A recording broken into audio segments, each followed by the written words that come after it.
मध्य Pradesh public service commission की civil services preliminary examination 2018 का हम लोग क्वेश्चन पेपर देख रहे हैं। इस वीडियो में हम लोग जनरल स्टडी पेपर 1 का क्वेश्चन पेपर देखेंगे। यह सेट ए है।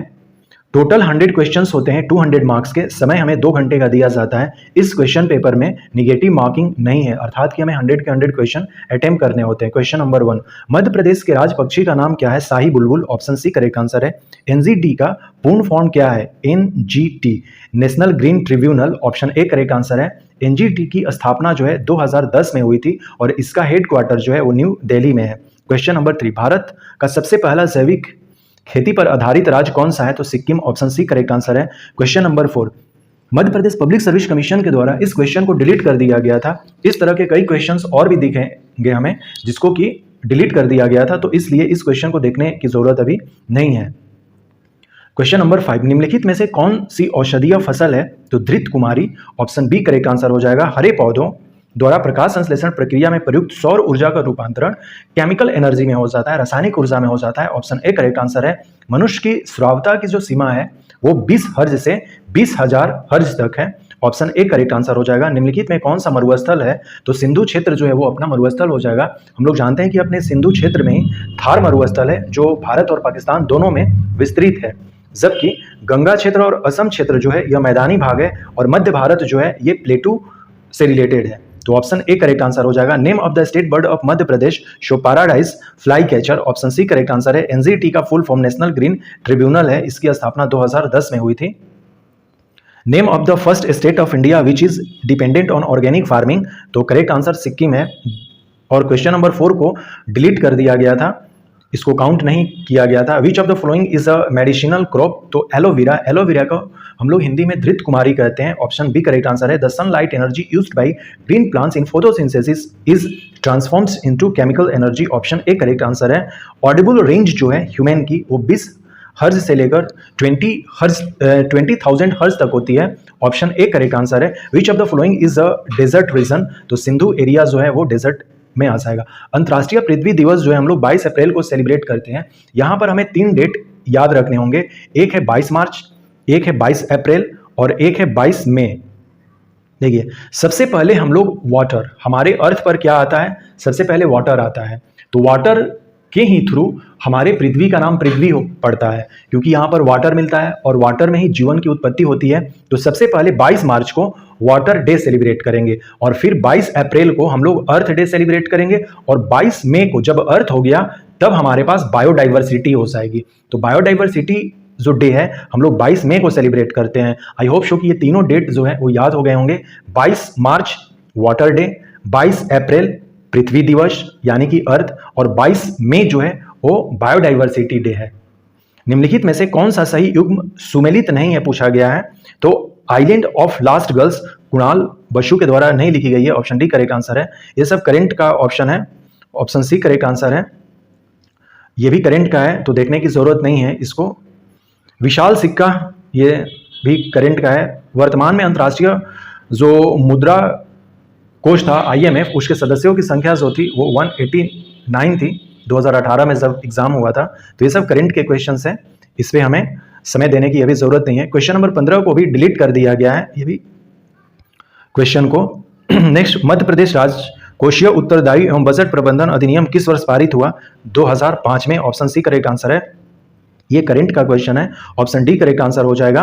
नेक्स्ट क्वेश्चन नंबर 18, ये भी करंट का एक क्वेश्चन है। आंध्र प्रदेश एवं तेलंगाना इसका आंसर हो जाएगा। कालिका पुराण, ये काफी कंट्रोवर्शियल क्वेश्चन हो गया था।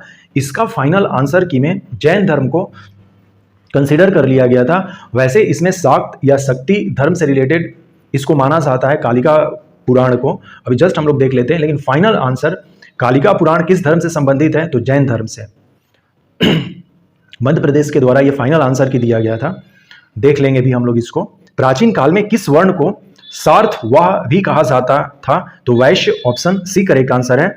जैसे यहां पर दिया गया है सोल्यूशन में कि in Jainism there is a scripture named Pramana Prameya Kalika. Although as per the final answer key of MPPSC 2018 the answer is Jainism but most of the sources associated Kalika Purana with Shaktism of Bengal and Assam region, जहां पर कामाख्या माता का temple है असम में, उससे related इसको माना जाता है कलिका पुराण को, लेकिन यहाँ पर फाइनल आंसर जैनिज्म दिया था। आई होप शो कि अब हम लोगों को ये क्लियर हो गया होगा। ये अपना इंग्लिश में क्वेश्चन है।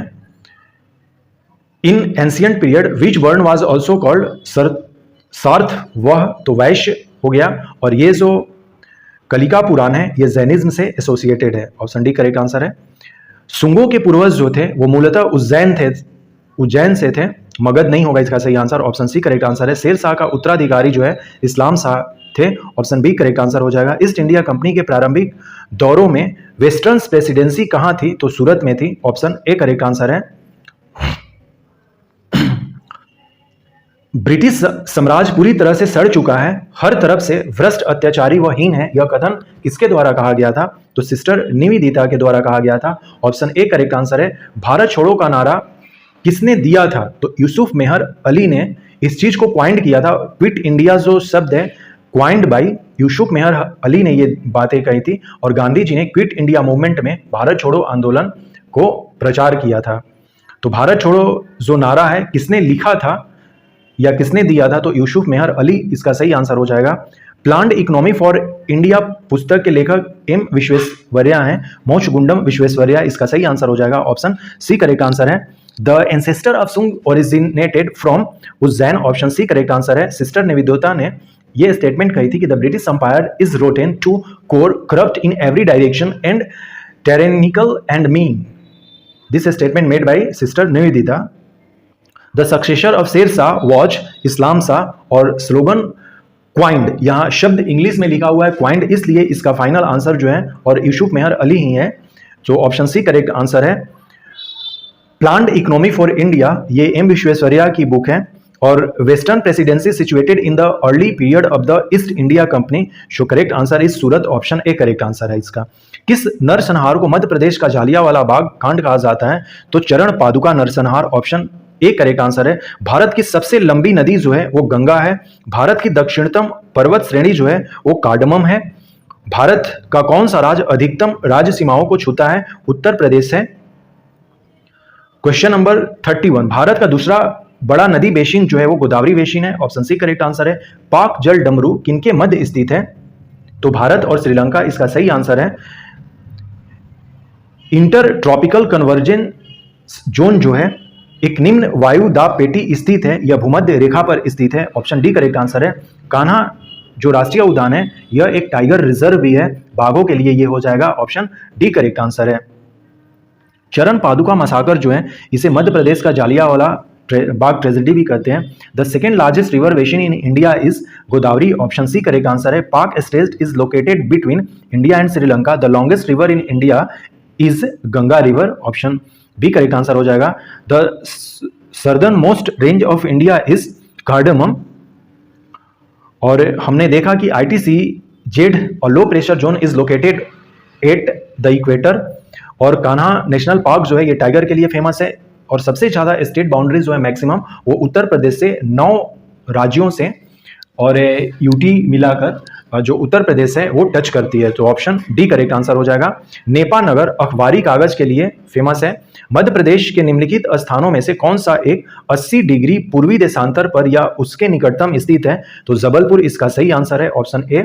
मध्य प्रदेश में भवांतर भुगतान योजना किस क्षेत्र से संबंधित है, कृषि। ऑप्शन बी करेक्ट आंसर है। सीमा सुरक्षा बल जो है के पास किन देशों की सीमाओं पर रक्षा का दायित्व है, पाकिस्तान और बांग्लादेश। BSF जो है वो पाकिस्तान और बांग्लादेश के बॉर्डर पर है। क्वेश्चन नंबर 39, निम्नलिखित में से कौन सा जो है मध्य प्रदेश के कार्यवाहक राज्यपाल नहीं रहे हैं, तो justice GD Dikshit. Option C correct answer है। भारतीय संविधान के किस अनुच्छेद के तहत राज्यपाल को विधानमंडल के विश्रांति काल के में अध्यादेश पारित, जो गवर्नर जो है वो राज्य में अध्यादेश आर्टिकल 213 के अकॉर्डिंग लाता है, और राष्ट्रपति जो सेंटर में है वो आर्टिकल 1 to 3 के द्वारा ऑर्डिनेंस लाते हैं। सो ये हमें आर्टिकल दोनों जानना होगा। आर्टिकल 213 गवर्नर के लिए है और आर्टिकल 1 to 3 ये राष्ट्रपति के लिए अध्यादेश जारी करने के लिए। क्वेश्चन नंबर 41 को डिलीट कर दिया गया था। स्वतंत्र भारत में प्रथम बार संसदीय सचिव का पद किस वर्ष सृजित किया गया था, तो 1951। ऑप्शन ए करेक्ट आंसर हो जाएगा। इसी तरह से ऑलरेडी हम लोग इस क्वेश्चन को देख चुके हैं हम लोग। क्वेश्चन नंबर 43, निम्न में से कौन सा सुमेलित नहीं है? तो मेघालय के लिए 371 ग नहीं है। लोकसभा में अनुसूचित जाति के लिए आरक्षित स्थानों की संख्या कितनी है? तो वो 84 है अनुसूचित जाति के लिए। ऑप्शन डी करेक्ट आंसर है। निम्नलिखित में से कौन सा सही सुमेलित नहीं है? तो आंध्र प्रदेश में 18 राज्यसभा के सीट नहीं है, ये गलत है। ऑप्शन ए करेक्ट आंसर हो जाएगा। क्वेश्चन नंबर 46, लक्ष्मीबाई राष्ट्रीय शारीरिक शिक्षा संस्थान की स्थापना 1957 में हुई थी। इन पाशेंट किस खेल से संबंधित है? तो शतरंज से है। ऑप्शन डी करेक्ट आंसर है। प्रथम बार जो राजीव गांधी खेल रत्न पुरस्कार दिया गया था वो विश्वनाथ आनंद को दिया गया था। अब राजीव गांधी खेल रत्न अवार्ड को हम लोग मेजर ध्यानचंद खेल रत्न पुरस्कार के नाम से जानते हैं। मेजर ध्यानचंद जो हॉकी के जादूगर कहे जाते हैं, उनके नाम पर अब राजीव गांधी खेल रत्न को हम लोग जानते हैं। ऑलरेडी हमने देख लिया ये विश्वनाथन आनंद है। लिबोर किस खेल से संबंधित है? तो वॉलीबॉल से है। प्रथम बार 1985 में द्रोणाचार्य पुरस्कार प्राप्त करता ये तीनों लोग थे। OM नाम्बियार, ओम प्रकाश भारद्वाज और बीबी भागवत, ये तीनों हो जाएंगे। ऑप्शन डी करेक्ट आंसर है। मैराथन रेस की दूरी कितनी होती है? 42 kilometre. Option D correct answer है। किस भारतीय खिलाड़ी ने ओलंपिक में स्वर्ण पदक जीता है? तो अभिनव बिंद्रा जो है शूटिंग से रिलेटेड है। इन्होंने पहली बार इंडिविजुअल जो खेल होता है उसमें स्वर्ण पदक जीता था इन्होंने। राष्ट्रीय खेल दिवस हम लोग 29 अगस्त को मनाते हैं और 29 अगस्त ही जो है वो मेजर ध्यानचंद की जो है वो बर्थ डे है, जिस समय हम लोग खेल दिवस मनाते हैं। और अब जो है खेल रत्न अवार्ड जो है वो मेजर ध्यानचंद के नाम पर ही रख दिया गया है। वह खिलाड़ी कौन है जिसे अर्जुन पुरस्कार, द्रोणाचार्य पुरस्कार, राजीव गांधी खेल रत्न और पद्मश्री प्रदत्त है? तो ये फुलेला गोपीचंद है। फुलेला गोपीचंद जो है ये बैडमिंटन से रिलेटेड है। मध्य प्रदेश में निम्नलिखित में से कौन सी घाटी भ्रंश घाटी नहीं है? तो चंबल घाटी भ्रंश घाटी नहीं है, जबकि सोन, नर्मदा और ताप्ती जो है ये तीनों जो है भ्रंश घाटी से होते हुए बहती है। इस क्वेश्चन को डिलीट कर दिया गया था। यहाँ पर महादेव श्रेणी के चलते चूंकि रेंज लिखा गया है। मध्य प्रदेश की सर्वोच्च शिखर धूपगढ़ है और यह महादेव हिल में है, पहाड़ी में है, श्रेणी में नहीं है। अभी जस्ट यहाँ पर हम लोग देख लेंगे तो हम लोगों को पता चल जाएगा। धूपगढ़ जो है ये मध्य प्रदेश में एक हिल है जो कि महादेव हिल में है, हाईएस्ट पॉइंट है धूपगढ़। तो मुझे लग रहा है कि इसी के चलते उसने इस क्वेश्चन को डिलीट कर दिया था। मध्य प्रदेश पब्लिक सर्विस कमीशन ने ये वाला जो क्वेश्चन है कि Dhupgarh the highest peak of Madhya Pradesh is located eight Mahadev range नहीं होगा, महादेव हिल के चलते इस भी क्वेश्चन को डिलीट कर दिया गया था MP PSC के द्वारा।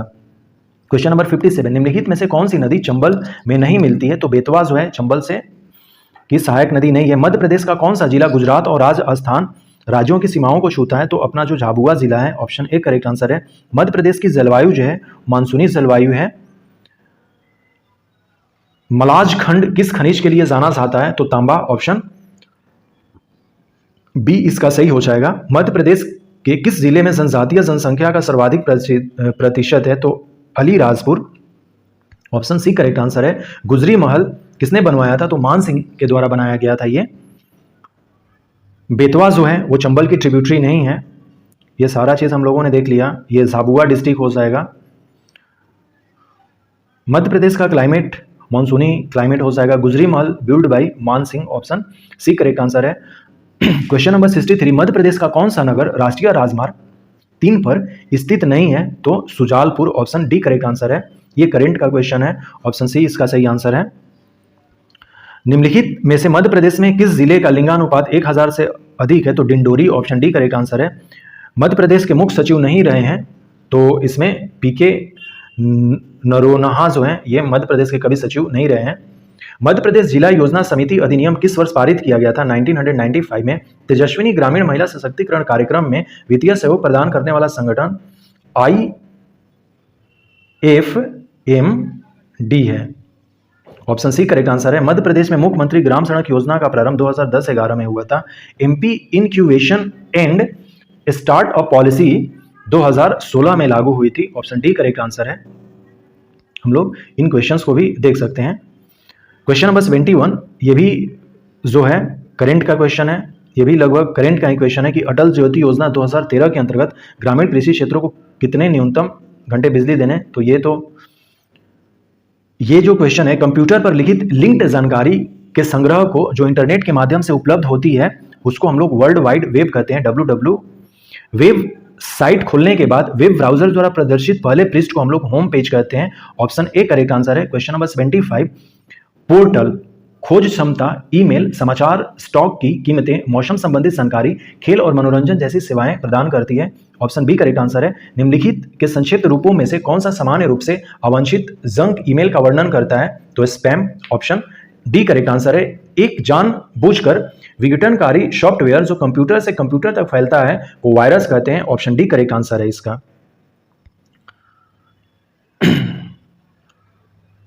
Which of the following Anonyms is normally used to describe unsolicited junk email spam, इसको हम लोग कहते हैं। तो ये सारे क्वेश्चंस कंप्यूटर से रिलेटेड थे। नेक्स्ट क्वेश्चन नंबर 78, निम्नलिखित में से कौन सा वीडियो कॉन्फ्रेंसिंग सिस्टम के लिए एक आवश्यक घटक नहीं है? So telephone. Option C correct answer है। निम्नलिखित में से कौन सी साइबर अपराध की दो आवश्यक विशेषताएं हैं? तो अपराधी कंप्यूटर दक्षता तथा कंप्यूटर प्रौद्योगिकी के शिकार अनभिज्ञता, ये इसका सही आंसर हो जाएगा। Option B. शब्द क्रैकर जो है का आशय है एक ऐसा व्यक्ति जो बिना किसी प्राधिकरण के कंप्यूटर सिस्टम में सेंध लगाकर घुसता है, जालसाजी के उद्देश्यों के लिए जानबूझकर वेबसाइट को विकृत करता है, उसको हम लोग क्रैकर कहते हैं। ऑप्शन सी करेक्ट आंसर हो जाएगा। क्वेश्चन नंबर 81, जब किसी वेबसाइट के ग्राहक नकली नेटवर्क यातायात के बाढ़ के कारण इसे एक्सेस करने में असमर्थ होते हैं तो इसे निम्नलिखित में से किस प्रकार से जाना जाता है? तो इसे डिनायल ऑफ सर्विस एक्ट के नाम से जाना जाता है। क्वेश्चन नंबर 82, अनुसूचित जाति और अनुसूचित जनजाति अत्याचार निवारण अधिनियम जो 1989 में आया था के अंतर्गत किस धारा में आर्थिक बहिष्कार को परिभाषित किया गया है? तो धारा 2 ख ग। ऑप्शन बी करेक्ट आंसर है। अनुसूचित जाति और अनुसूचित जनजाति अत्याचार निवारण अधिनियम 1989 की निम्नलिखित में से किस धारा में अग्रिम जमानत प्रतिबंधित है? तो धारा 18। ऑप्शन सी करेक्ट आंसर हो जाएगा इसका सही आंसर। ये इंग्लिश में है। नेक्स्ट क्वेश्चन नंबर 84 को भी डिलीट कर दिया गया था। क्वेश्चन नंबर 85 में अनुसूचित जाति और अनुसूचित जनजाति अत्याचार निवारण अधिनियम 1989 के बारे में 4-5 क्वेश्चन पूछे जाते हैं, यहां पर भी पूछा गया है, तो इसका सही आंसर हो जाएगा ऑप्शन ए, जिसकी अवधि 6 माह से कम नहीं होगी। जैसे इसमें कहा गया है कि जो अनुसूचित जाति या अनुसूचित जनजाति का सदस्य नहीं है, जादू टोना करने या डाइन होने के अभिकथन पर अनुसूचित जाति या अनुसूचित जनजाति के सदस्य को शारीरिक हानि पहुंचाएगा या मानसिक यंत्रणा देगा, वह किस अवधि के कारावास से दंडित होगा? तो जिसकी अवधि 6 माह से कम की नहीं होगी किंतु जो 5 वर्ष तक की हो सकेगी और जुर्माने से। ऑप्शन ए करेक्ट आंसर है। नेक्स्ट क्वेश्चन नंबर 86, अनुसूचित जाति और अनुसूचित जनजाति अत्याचार निवारण अधिनियम 1989 में कुल कितनी धाराएं हैं? 23 धाराएं हैं। ऑप्शन सी करेक्ट आंसर है। सिविल अधिकार संरक्षण अधिनियम 1955 की निम्नलिखित में से किस धारा के अंतर्गत सामूहिक जुर्माना अधिरोपित करने की राज्य सरकार की शक्ति का उपबंध किया गया है? तो धारा 10 क। सिविल अधिकार संरक्षण अधिनियम 1955 की निम्नलिखित में से किस धारा के अंतर्गत सद्भावनापूर्वक की गई कार्रवाई के लिए संरक्षण का उपबंध किया गया है? धारा 14 क। ऑप्शन डी करेक्ट आंसर है। ये सब इंग्लिश में है, हम लोग देख सकते हैं इसको। नेक्स्ट क्वेश्चन नंबर 89, सिविल अधिकार संरक्षण अधिनियम 1955 की निम्नलिखित में से किस धारा के अंतर्गत कंपनियों द्वारा अपराध का उपबंध किया गया है? धारा 14। सिविल अधिकार संरक्षण अधिनियम 1955 का विस्तार संपूर्ण भारत पर है। मानव अधिकार संरक्षण अधिनियम के संबंध में कौन सा कथन सही है? तो यह अधिनियम 28 सितंबर 1993 को प्रकृत हुआ था। नाउ क्वेश्चन नंबर 92, कौन राष्ट्रीय मानवाधिकार आयोग का पदेन सदस्य नहीं है? तो भारतीय विधि आयोग के का अध्यक्ष, जबकि राष्ट्रीय अल्पसंख्यक आयोग के अध्यक्ष रिलेटेड है। राष्ट्रीय अनुसूचित जाति और अनुसूचित जनजाति आयोग के अध्यक्ष और राष्ट्रीय महिला आयोग के अध्यक्ष इससे रिलेटेड है, जबकि इसके सदस्य जो है भारतीय विधि आयोग के अध्यक्ष नहीं होते हैं। नेक्स्ट क्वेश्चन नंबर 93, राष्ट्रीय मानवाधिकार जो है के सदस्यों की पदावधि पद ग्रहण करने की तारीख जो है वो 5 वर्ष या 70 वर्ष की आयु पार कर लेने तक होता है। भारतीय दंड संहिता की धारा 175 और धारा 178, धारा 179, धारा 180 और धारा 228 में वर्णित अपराधी के संदर्भ में मानव अधिकार आयोग को समझा जाता है सिविल न्यायालय। ऑप्शन बी करेक्ट आंसर है। ऑलरेडी हम लोगों ने इन क्वेश्चंस को देख लिए हैं जो इंग्लिश में है, देख सकते हैं हम लोग इसको। नेक्स्ट क्वेश्चन नंबर 95, सशस्त्र बलों के सदस्यों द्वारा मानव अधिकारों के अतिक्रमण की शिकायतों के बारे में आयोग 100 प्रेरणा से या किसी अर्जी की प्राप्ति पर केंद्रीय सरकार से रिपोर्ट मांग सकेगा।